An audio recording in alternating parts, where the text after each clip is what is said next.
হাসিনার বিরুদ্ধে যারাই কথা বলেছে তাদেরকে গোপন কক্ষে আটকে রেখে চলত কঠিন নির্যাতন। নির্যাতনে নির্মমতা এতটাই ভয়াবহ ছিল যে নির্যাতিতদের গগন বিদারী চিৎকার চার দেয়াল ভেদ করে বের হতে পারত না, কারণ আয়নাঘরে থাকত না কোনো জানালা। বন্দীদের দুঃখ দুর্দশা তারা লিখে রেখেছেন দেয়ালের গায়ে। যেসব দৃশ্য আর নির্যাতিতদের বর্ণনা পানি এনে দেয় চোখে। বুধবার আয়নাঘর খ্যাত ঢাকার ৩টি টর্চার সেল পরিদর্শন করেছেন অন্তর্বর্তী সরকারের প্রধান উপদেষ্টা ড মোহাম্মদ ইউনূস, আর তাতে বেরিয়ে এসেছে হাসিনার ভয়াবহতা দৃশ্য। ঢাকার ৩টি আয়নাঘর থেকে কি কি পাওয়া গেল, এ বিষয়ে কি বললেন ড ইউনূস, চলুন বিস্তারিত জেনে নেওয়া যাক। যারা বলতো আয়নাঘর বলে কিছু নেই, অন্তর্বর্তী সরকারের প্রধান উপদেষ্টা ড ইউনূসের আয়নাঘর পরিদর্শনের পর সে ধারণা ভেঙে গেল। তাদের চোখে আঙ্গুল দিয়ে যেন দেখিয়ে দিল ফ্যাসিস্ট হাসিনার তৈরি আয়নাঘর কতটা ভয়ানক ছিল। ইতিমধ্যে সামাজিক মাধ্যমে আয়নাঘরের বেশ কিছু ছবি ছড়িয়ে পড়েছে, যা রীতিমতো মুহূর্তে ভাইরাল হয়ে যায়। কলকাতার বিশিষ্ট সাংবাদিক অর্কদেব এমন একটি ভাইরাল ছবি নিয়ে মন্তব্য করেছেন, যেখানে দেখা যাচ্ছে আয়নাঘরে ইলেকট্রিক শক দেওয়ার একটি চেয়ার।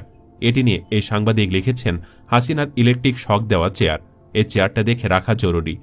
ফ্যাসিবাদের জননী শেখ হাসিনা আয়নাঘরের একটি কক্ষে রাখা এই চেয়ার। হাই ভ্যালুবন্দীদের ইলেকট্রিক শক দিতে ব্যবহার হতো এটি। ডিজিএফআই এর counter terrorism intelligence bureau CTIB এই আয়নাঘরের দায়িত্বে ছিল। সারাক্ষণ একজস্ট ফ্যান চলত এই ঘরগুলিতে। ফ্যান বন্ধ হলেই কান্না আর গঙ্গানি শব্দ শুনতে পাওয়া যেত। আজ থেকে গোটা বিশ্ব আয়নাঘরের সব ছবি দেখবে। শুধু এই ছবিটিই নয়, প্রধান উপদেষ্টার প্রেস সচিব শফিকুল আলম সামাজিক যোগাযোগ মাধ্যম ফেসবুকে এক স্ট্যাটাস দিয়ে জানান, এটি সেই স্থান যেখানে ব্যারিস্টার মীর আহমদ বিন কাশেম আরমানকে ৮ বছর ধরে শেখ হাসিনার পোষা নিরাপত্তা বাহিনী গোপনে আটকে রেখেছিল।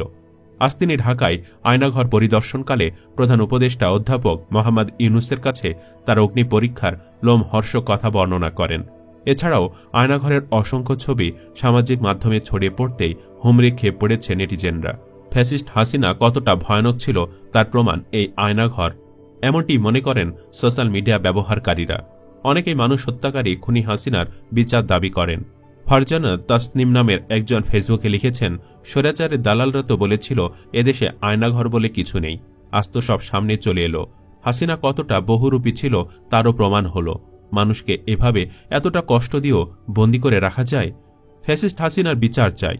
আয়নাঘরের ভয়ানক এসব চিত্র দেখে অবাক হয়ে যান স্বয়ং অন্তর্বর্তী সরকারের প্রধান উপদেষ্টা সহ উপস্থিত অন্যান্য উপদেষ্টা ও দেশ বিদেশের গণমাধ্যম কর্মীরা। আয়নাঘর পরিদর্শনের জন্য একটি ভিডিওতে দেখা যায় একজন অল্প বয়স্ক নারীকে। প্রায় ১ দশক আগে যখন শেখ হাসিনা নিরাপত্তা বাহিনী তার মা ও তাকে অপহরণ করেছিল, তখন সে মাত্র ১১ বছরের শিশু। তাদের র্যাব কার্যালয়ের একটি আয়নাঘর, একটি গোপন কারাগার এবং নির্যাতন ছেলে রাখা হয়েছিল। পরে তাকে ছেড়ে দেওয়া হয়, কিন্তু সে তার মাকে আজও খুঁজে পায়নি। এমন হাজার হাজার গল্প রচিত হয়েছে এই আয়নাঘর খ্যাত ৪ দেয়ালে আটকে রাখা বন্দিশালাগুলোতে। যুব ও ক্রীড়া উপদেষ্টা আসিফ মাহমুদ তার ফেসবুক পোস্টে উল্লেখ করেছেন যে তাকে ২৪ জুলাই ২০২৪ তাকে গোপন কারাগার আয়নাঘরের একটি কক্ষে গুম করে রাখা হয়েছিল। তিনি দাবি করেন, নাহিদ ভাইকেও একই ভবনের অন্য একটি সেলে বন্দী রাখা হয়েছিল। দেয়ালের টেক্সচার দেখে তিনি শনাক্ত করেছেন এবং দেয়ালের ছিদ্রগুলোর মধ্যে এক্সজস্ট ফ্যান ছিল, যা তাকে সে স্থান সম্পর্কে নিশ্চিত করেছে। চিকন ছিপছিপে গড়নের দাড়িমুখে আরেকটি ব্যক্তিও বর্ণনা করেছেন আয়নাঘরের ভয়াবহতার কথা। ভারতের প্রধানমন্ত্রী নরেন্দ্র মোদীর সমালোচনা করার অভিযোগে হাসিনা নিরাপত্তা বাহিনী যখন তাকে অপহরণ করে, তখন তিনি একজন তরুণ নির্বাহী এবং ৩ সন্তানের জনক ছিলেন।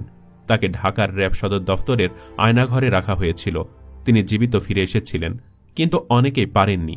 এভাবেই তিনি তার অগ্নি পরীক্ষা এবং প্রধান উপদেষ্টা অধ্যাপক মোহাম্মদ ইউনূসের কাছে আয়নাঘরের বর্ণনা দিয়েছেন।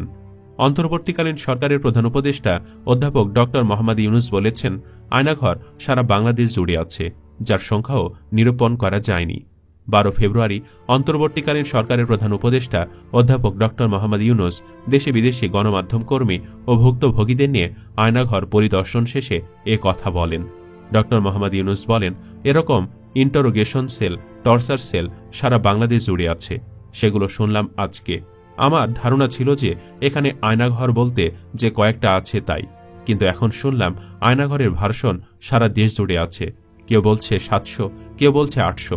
সংখ্যাও নিরূপণ করা যায়নি। কতটা জানা আছে, কতটা অজানা রয়ে গেছে। তিনি আরও বলেন, নৃশংস অবস্থা। প্রতিটি জিনিস যে হয়েছে এখানে যতটা শুনি অবিশ্বাস্য মনে হয়। এটা কি আমাদেরই জগৎ, আমাদেরই সমাজ? আমরা কি এটা করলাম? যারা নিগৃহীত হয়েছে, যারা এটার শিকার হয়েছে, তারাও আমাদের সঙ্গে আছে। তাদের মুখ থেকে শুনলাম এটা কিভাবে হয়েছে। প্রধান উপদেষ্টা বলেন, আয়ামে জাহিলিয়াত বলে একটা কথা আছে। গত সরকার সর্বক্ষেত্রে আয়ামে জাহিলিয়াতকে প্রতিষ্ঠিত করে গেছে। আয়নাঘর এর একটি নমুনা। এর আগে গত বৃহস্পতিবার উপদেষ্টা পরিষদের বৈঠকে প্রধান উপদেষ্টার আয়নাঘর পরিদর্শনের সিদ্ধান্ত গৃহীত হয়। আইনশৃঙ্খলা বাহিনীর মাধ্যমে বিভিন্ন শ্রেণীর মানুষকে জোরপূর্বক তুলে নিয়ে গিয়ে বিশেষ স্থানে রাখা হতো। এ নিয়ে সুইডেন ভিত্তিক সংবাদ মাধ্যম নেত্র নিউজে প্রতিবেদন প্রকাশিত হলে এসব স্থান আয়নাঘর নামে প্রকাশ্যে আসে। গুম হওয়া ব্যক্তিদের অনেকে শেখ হাসিনা সরকারের ক্ষমতাচ্যুতির পর আয়নাঘর থেকে ফিরে আসেন পরিবারের কাছে। তাদের বয়ানে উঠে এসেছে আয়নাঘরের ভয়াবহতা। 19 জানুয়ারি প্রধান উপদেষ্টার প্রেস উইং জানায়, গুম সংক্রান্ত তদন্ত কমিশন প্রধান উপদেষ্টার সঙ্গে একটি বৈঠক করেছে। সে বৈঠকে প্রধান উপদেষ্টাকে গুমের ঘটনায় তদন্তের অগ্রগতি সম্পর্কে জানানো হয়। গুম করে বন্দীদের যেখানে রাখা হতো তা জয়েন্ট ইন্টারোগেশন সেল বা আয়নাঘর নামে পরিচিত। কমিশনের সদস্যদের আহ্বানেই সেসব স্থাপনা পরিদর্শনে গেছেন অন্তর্বর্তী সরকার প্রধান। অভিযোগ রয়েছে, সাবেক প্রধানমন্ত্রী শেখ হাসিনার শাসনকালে 2009 থেকে 2021 সালের সেপ্টেম্বর পর্যন্ত 605 জনকে গোপনে বন্দী করে রাখা হয়েছিল। অন্য আরেকটি তথ্যে বলা হয়েছে, 2014 থেকে 2019 সালের জুলাই পর্যন্ত বাংলাদেশে 344 ব্যক্তি গুমের শিকার হয়েছেন। তাদের মধ্যে মৃত অবস্থায় পাওয়া যায় 40 জনকে, আর 66 জনকে সরকারি হেফাজতে গ্রেপ্তার অবস্থায় পাওয়া গেছে। যেসব ব্যক্তি দীর্ঘদিন গুম থাকার পর ফিরে এসেছেন তারা গুমের ব্যাপারে মৌনতা অবলম্বন করেছেন। ধারণা করা হয় এসব মানুষদের গুম করে রাখা হয় আয়নাঘরে। অভিযোগ রয়েছে, আয়নাঘরে বন্দী ছিলেন অধ্যাপক মোবাশ্বের হাসান, সাবেক রাষ্ট্রদূত মারুফ জামান, ব্যবসায়ী অনিরুদ্ধ কুমার রায়, মাইকেল চাকমা ও মীর আহমদ, ব্যারিস্টার আরমান বিন কাশেম সহ অনেকে।